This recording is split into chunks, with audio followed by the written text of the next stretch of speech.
Okay, so I'm here, my name's Dom Smith, here for Innovate York, to do these series of innovative business interviews. So I'm going to ask you to introduce yourself and tell me a little bit about who you are and what you do, please.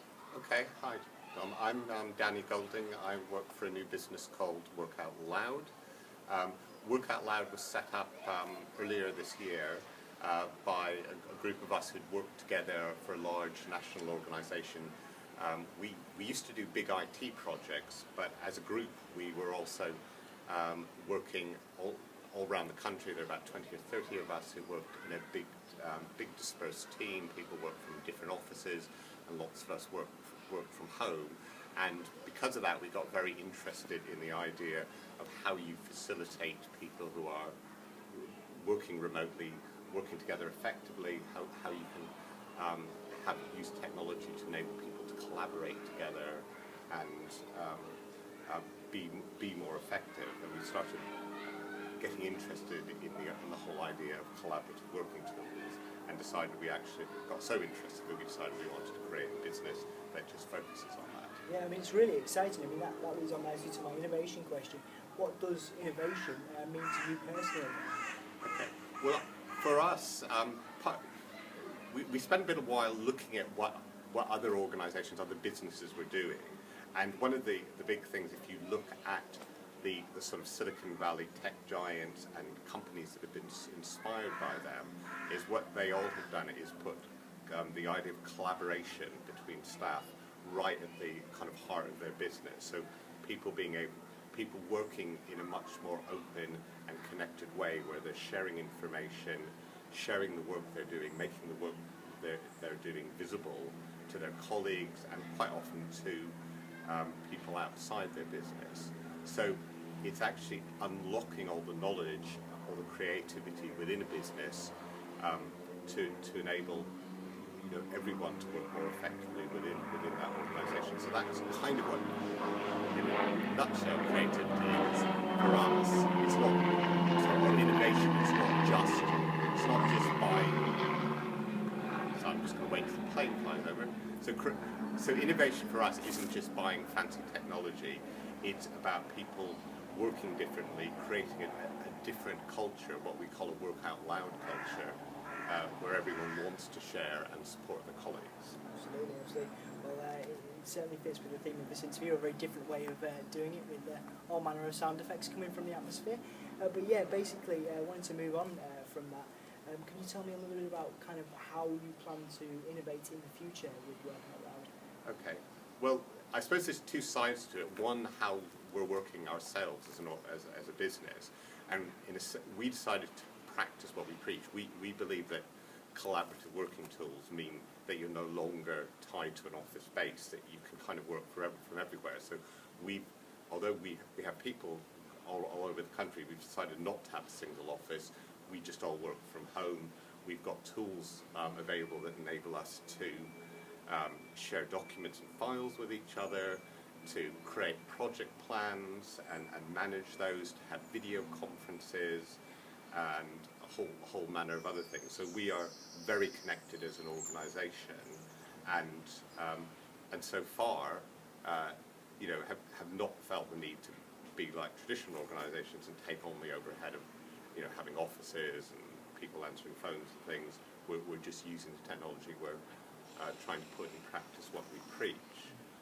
In terms of how we then, I suppose, build innovative practices with our customers, we're trying to say, actually use the way we work as an example and say, you're our customer, you're likely to have people working from more than one site, people working mobilely, so they're going out to see customers. You need ways of keeping your staff connected for however you work, and we can help you find creative ways of doing that. So if you've got somebody who's out on the road 5 days a week dealing with customers, they still want to remain connected with what's going on back in their office, and there are tools that enable them to do that, whether it's video conferencing or things we would call social intranets that allow everyone to feel part of one organisation wherever they're physically based. Absolutely. And what would you say the biggest challenges are with with sort of working out loud on a day-to-day basis, kind of actioning all these quite exciting plans? Okay, I think that there's several challenges. One is for organisations who are quite, I suppose, traditional in the way they work and the way they organise themselves, this can actually feel quite threatening. You know, a lot of people are still wedded to the idea that the most effective organisations are one where people come into the office from 9 to 5 and rigidly sit behind desks and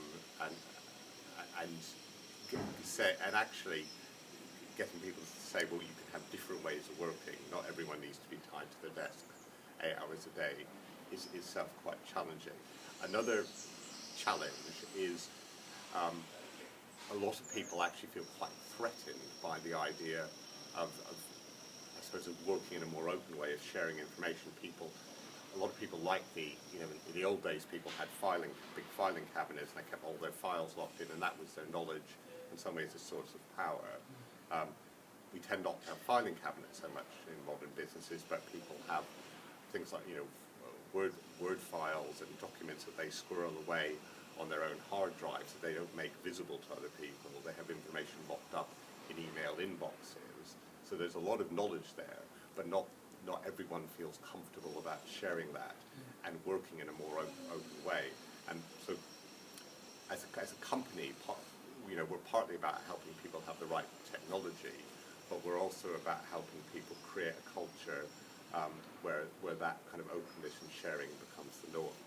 Absolutely. And so in the original kind of, when you started out, what was the passion point for you to kind of start this? Because obviously it's very useful, it's going to be very useful to a lot of people, but going from your career and your kind of past experiences, what was the passion point that made you think, I'm going to go and do this, I'm going to build this kind of work it out loud idea and help people out, basically, which is what you're trying to do? Okay.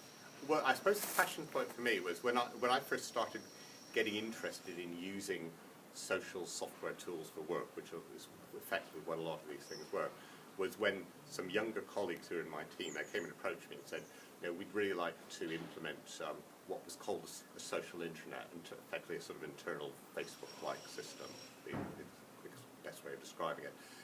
And I was a bit skeptical. I thought, well, do we really need a sort of Facebook at work? Is this really going to have any benefits? But they made a good case for it. They've done their research. They explained how it can make us all more creative. So I said, fine, let's give it a trial.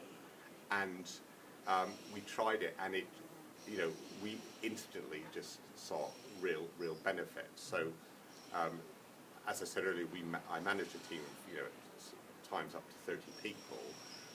Previously we were having to get everyone together for frequent team meetings just so we could exchange information. By having this tooling, we were able to reduce the number of team meetings by half. The average kind of fare people were spending to get to those team meetings was £50, and that was hugely more than the cost of the licenses for this particular tool. So we immediately saw a real saving, a real return on our investment. But actually people became more productive, more happy in the way they were. They felt more connected with each other. People who were, somebody might have been in some cases 300 or 400 miles away from their colleagues, suddenly they were connected and able to sort of share information in a way they hadn't previously been able to do. So I saw it work in practice, and that was the kind of passion point. And then I began to see other examples in other organisations of people doing the same. Absolutely. And the last question is, obviously talking about all the plans for the future and ideas, what are your kind of aims and goals in terms of the business's development? We sort of talked about this in brief, but kind of how are you planning to expand, how are you planning to move things forward, are you planning to bring other people into the business, and kind of what aims do you have? Okay, well, we definitely want to grow the business and make it bigger. We're, if anything, we're quite evangelical about what we do, and we think lots of organisations would benefit from it. Where we have two strands from the business. The first strand is actually helping people choose and implement the right technologies. So we for example, are a Google Apps reseller. And we think Google Apps is a really good tool for businesses to use to enable people to share information and communicate. It's got a lot of the basic things that are there, and you don't need a lot of money to get up and running on a tool like Google Apps. So on the one hand, we're helping people bring in the technology they need, but what we're also aware of, there's quite a lot of organisations out there that have invested in the technology, or they have tools that will enable people to work more collaboratively, and they're not really using those. And we think that is often because they haven't really thought about the cultural side of it, how you break down the kind of almost the mental barriers, mental silos that stop people being more collaborative. So we see ourselves as both being about the technology, but also helping organisations to build the kind of business culture and working practices that